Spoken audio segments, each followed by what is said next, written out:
मेरा नाम शोएब है और साथ में है अभिषेक। नमस्ते। कॉन कॉल का ये 24th एपिसोड है। जो हमारा सेकंड एपिसोड था 17 फरवरी का, उसमें हमने बात की थी क्रिमिनल्स इन इंडियन पॉलिटिक्स के बारे में, क्योंकि सुप्रीम कोर्ट की एक खबर थी उस टाइम जिसको हमने डिस्कस किया था। तब अभिषेक ने एक एसोसिएट फॉर डेमोक्रेटिक रिफॉर्म्स यानी एडीआर की एक रिपोर्ट का रेफरेंस लिया था, जिसमें बताया गया था कि दिल्ली के असेंबली इलेक्शंस में कितने कैंडिडेट्स का क्रिमिनल बैकग्राउंड था। अगर आप वो वीडियो देखना चाहते हैं तो उसकी लिंक डिस्क्रिप्शन में और फर्स्ट कमेंट में रहेगी। आज एक बार फिर से हम एडीआर की एक रिपोर्ट के बारे में बात करेंगे, जिससे हमें यह पता चलेगा कि राज्यसभा में जो हमारे सिटिंग एमपीज हैं, मेंबर ऑफ पार्लियामेंट्स, उनका बैकग्राउंड क्या है, एजुकेशन बैकग्राउंड क्या है, कहीं उनका कोई क्रिमिनल बैकग्राउंड तो नहीं है। तो इसी सब के बारे में डिटेल में बात करने के लिए ओवर टू यू अभिषेक। जी, हमने जैसे सेकंड हमारा जो एपिसोड था इस सीरीज का, उसमें बात की थी कि जो उस समय जो दिल्ली इलेक्शंस हुए थे, उसमें जो कैंडिडेट खड़े थे उनकी प्रोफाइल के बारे में बात की थी कि उनकी क्या प्रोफाइल थी, क्या क्रिमिनल बैकग्राउंड था। उस समय हमने एक एडीआर की रिपोर्ट का रेफरेंस लिया था। अब हमने कुछ वीक पहले बात की थी राज्यसभा की इलेक्शंस की। तो राज्यसभा इलेक्शन हो गए, जो नवनिर्वाचित एमपी थे उन्होंने भी इसी वीक शपथ भी ले ली है। तो अब जो टोटल सिटिंग राज्यसभा के एमपी है उनकी प्रोफाइल क्या है, उस पर एडीआर की रिपोर्ट आई है, तो उसी पे हम बात करेंगे। आप सब जैसे जानते हैं राज्यसभा की टोटल स्ट्रेंथ है 233। उसमें से अभी फिलहाल 3 सीटें खाली है। और ये जो पूरी रिपोर्ट जो बनाई एडीआर की, वो जब कैंडिडेट इलेक्शन में खड़ा होता है राज्यसभा के, तो एक एफिडेविट फाइल करता है। उस एफिडेविट में पूरी डिटेल रहती है कि उसके क्या क्रिमिनल बैकग्राउंड है, क्या एजुकेशन क्वालिफिकेशन है, कितनी असेट्स है उसके पास, कितनी लाइबिलिटी है। तो उस बेसिस पे ये रिपोर्ट तैयार की गई है। तो एक जो सिटिंग एमपी है उनकी वो एफिडेविट अवेलेबल नहीं था, तो ये जो पूरी रिपोर्ट बनाई गई है वो 229 एमपी के पर बनाई गई है। तो मैं आपके साथ शेयर करता हूँ ये रिपोर्ट। तो सबसे पहले हम बात करें इसमें जो क्रिमिनल बैकग्राउंड है उसको दो कैटेगरी में डिवाइड किया गया है, क्रिमिनल केसेस और सीरियल क्रिमिनल केसेस। तो क्रिमिनल केसेस कुछ भी हो सकता है, और सीरियल जो क्रिमिनल केसेस होते हैं उसमें basically assault, murder, kidnapping, rape के चार्जेस होते हैं, क्राइम अगेंस्ट वुमेन होता है, और सीरियल करप्शन केसेस होते हैं। तो सबसे पहले जो आपके स्क्रीन पे ये जो लेफ्ट हैंड साइड पे एक टेबल दिख रही है, तो उसमें हम बात करें क्रिमिनल केसेस की। तो 54 जो राज्यसभा एमपी है उन पर क्रिमिनल केसेस है, यानी 24%। इसमें से 28 एमपी से जिस पे सीरियल क्रिमिनल केसेस है, यानी टोटल स्ट्रेंथ का 12% ऐसे एमपी से जिनके अगेंस्ट में सीरियल क्रिमिनल केसेस है। उसके बाद बात करें करोड़पति एमपी की, यानी जिनकी वेल्थ करोड़ों में है एमपी की, तो ऐसे जो टोटल एमपी है राज्यसभा में वो है 203 आउट ऑफ 229, यानी 89% ऐसे एमपी है जिनकी पूरी जो वेल्थ है वो करोड़ों में है। अगर हम राज्यसभा के सभी अभी सीटिंग एमपी की अगर एसेट का वैल्यूएशन निकाले, उसका एवरेज निकाले, तो वो आता है 62.67 करोड़। यानी एक एमपी की नेटवर्थ अराउंड नेट 62.67 करोड़ है। Is that correct? राइट। काफी अमीर जगह है राज्यसभा, देखा जाए। हाँ, अभी और डिटेल में हम बात करेंगे कि कितने एमपी की कितने अमीर है हमारे राज्यसभा के एमपी के बारे में।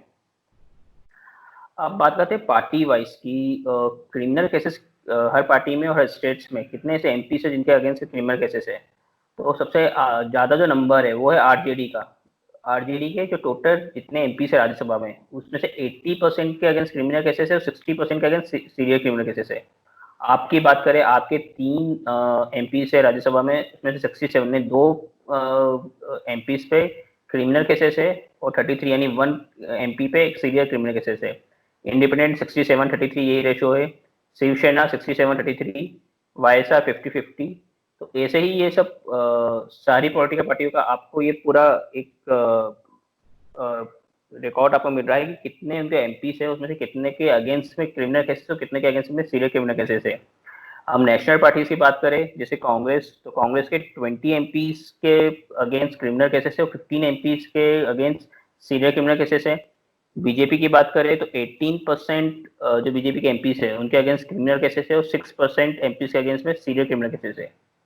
अगर हम ये स्टेट वाइज देखें कि स्टेट में किस स्टेट से जो एमपीस आते हैं उनके अगेंस्ट कितने केसेस है, तो न्यू दिल्ली की बात करें तो न्यू दिल्ली में 67% एमपीस के अगेंस्ट क्रिमिनल केसेस है, बिहार में 53, केरल में 43, महाराष्ट्र में 42, आंध्र प्रदेश में 36, उत्तराखंड में 33, राजस्थान में 30, उड़ीसा में 30, एमपी में 27, तमिलनाडु में 22, उत्तर प्रदेश में 20, हरियाणा में 20, गुजरात में 18, कर्नाटका में 17, झारखंड में 17, आसाम में 14 और वेस्ट बंगाल में 13% एमपीस के इन राज्यों से जो एमपीस आते हैं उनके अगेंस्ट क्रिमिनल केसेस है। अब बात करें वेल्थ की कि हमारे जो राज्यसभा के एमपीस है उनकी वेल्थ कितनी है, तो अगर हम बात करें कि 10 करोड़ से ज्यादा ऐसे कितने एमपीस है जिनकी जो टोटल असेट्स है वो 10 करोड़ से ज्यादा है, तो वो है 86 आउट ऑफ 229, यानी 37% एमपीस ऐसे है जिनकी 10 करोड़ से ज्यादा वेल्थ है। 5 से 10 करोड़ की बात करें तो 36 एमपीस ऐसे है जिनकी 5 से 10 करोड़ के बीच में वेल्थ है, यानी 16%। 1 से 5 करोड़ के बीच में जिनकी टोटल वेल्थ है वो है 81 यानी 35%। 20 लाख से 1 करोड़ के बीच में 22 यानी 10%, और लेस देन 20 यानी जिनकी 20 लाख से कम टोटल असेट्स है वो है केवल 4 एमपी यानी टोटल स्ट्रेंथ का 2%। अच्छा, यहाँ पे मैं एक बात और ऐड करना चाहूंगा।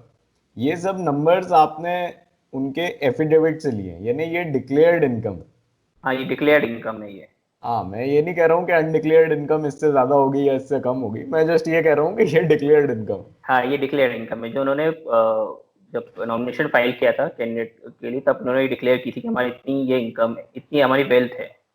अब बात करते हैं पार्टी वाइज किस पार्टी के कितने करोड़पति एमपी है, तो एआईएडीएमके की बात करें तो एआईएडीएमके के 9 एमपी है, सभी करोड़पति है।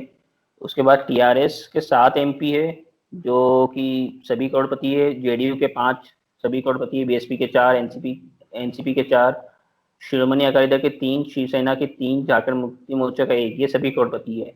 कांग्रेस की बात करें तो कांग्रेस के 37 एमपी करोड़पति है, यानी उनका जो टोटल एमपी है उनमें से 93% एमपी करोड़पति है।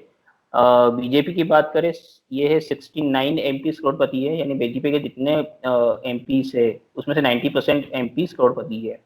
स्टेट वाइज बात करें नीचे कि किस स्टेट से कितने करोड़पति एमपी आते हैं, तो गुजरात से जितने एमपी आते हैं वो सभी करोड़पति है, तेलंगाना से पंजाब, हरियाणा, उत्तराखंड, नागालैंड, मेघालय, पुडुचेरी, सिक्किम, गोवा, अरुणाचल प्रदेश, इन सभी प्रदेश से जितने भी एमपी आते हैं सभी करोड़पति है। अब बात करते हैं कि ऐसे 3 एमपी जिनकी सबसे ज्यादा वेल्थ है, और उसमें अगर हम देखें तो बिहार से जेडीयू के एक एमपी से महेंद्र प्रसाद जिनकी सबसे ज्यादा वेल्थ है जो कि है लगभग 4000 करोड़ से ज्यादा। उसके बाद आंध्र प्रदेश से एक वायएसआर कांग्रेस के एमपी आते हैं अल्ला अयोध्या रमी रेड्डी, उनकी वेल्थ 2500 करोड़ से प्लस है। उसके बाद यूपी से समाजवादी पार्टी की एमपी है जया बच्चन, उनकी वेल्थ है 1000 करोड़ से ज्यादा। अब लीस्ट वेल्थ की बात करें तो ऐसे एमपी जिसकी सबसे कम वेल्थ है राज्यसभा में वो बीजेपी से एक मणिपुर के एमपी आते हैं, उनकी जो टोटल असेट्स है वो केवल 5 लाख के आसपास है। दिल्ली से संजय सिंह आते हैं, आपके एमपी है, उनकी जो टोटल असेट है वो 6 लाख के आसपास है। और झारखंड से बीजेपी के एक और एमपी आते हैं समीर ओरियान, उनकी जो टोटल असेट्स है वो 18 लैक्स के आसपास है। उसके बाद करें कि ये तो ऊपर जो आपने टेबल देखी फर्स्ट वाली वो तो है कि उन्होंने वेल्थ डिक्लेयर की थी कि हमारे पास इतनी असेट्स है, बट इसमें से सबसे ज्यादा टैक्स कौन से एमपी पे करते हैं, करोड़पति तो आपने देखा कि सभी कितने करोड़पति एमपी से, बस में सबसे ज्यादा टैक्स कौन से एमपी पे करते हैं, तो वो आपको नीचे दिखेगा। जेडीयू के एमपी है जो बिहार से आते हैं महेंद्र प्रसाद, उन्होंने 16-17 का जो लास्ट आईटीआर फाइल किया था उसमें सबसे ज्यादा उन्होंने अपनी इनकम शो की थी, वो शो की थी 303 करोड़ के आसपास। उसके बाद वायएसआर कांग्रेस के जो एमपी है रेड्डी, मिस्टर रेड्डी, उन्होंने अपनी 18-19 के जो आईटीआर फाइल किया था उसमें उन्होंने अपनी जो इनकम दिखाई थी वो थी 262 करोड़। उसके बाद कांग्रेस के जो एमपी है अभिषेक मनु सिंघवी, उन्होंने अपनी 16-17 के आईटीआर में 130 करोड़ प्लस की अपनी टोटल इनकम शो की थी। उसके बाद ये जो स्लाइड है ये एजुकेशन लेवल के बारे में बताती है कि हमारे जो राज्यसभा में एमपी से उनका एजुकेशन बैकग्राउंड क्या है।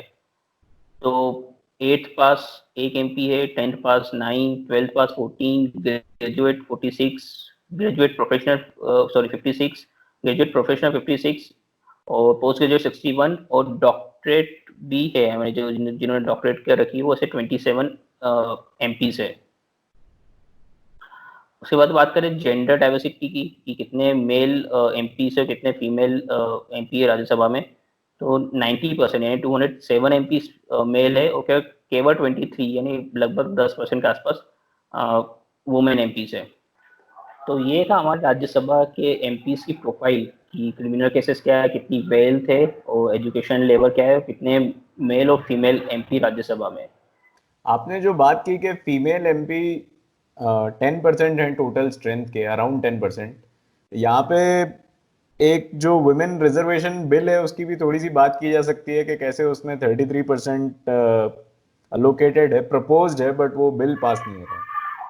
हाँ, ये एक बिल काफी सालों से पार्लियामेंट में एक पेंडिंग पड़ा हुआ है जिसमें ये प्रपोजल है कि सभी लोकसभा, राज्यसभा और सारी स्टेट की विधानसभा है उसमें 33% जो सीट्स है वुमेन के रिजर्व होना चाहिए। बट ये बिल कई सालों से, कई सरकारें आ गई, यूपीए की आ गई, एनडीए की आ गई, बट ये बिल अभी तक पास नहीं हो पाया है।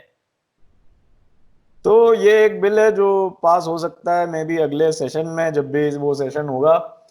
फिलहाल आज के वीडियो के लिए इतना ही, अगली बार फिर मिलेंगे, तब तक के लिए टेक केयर।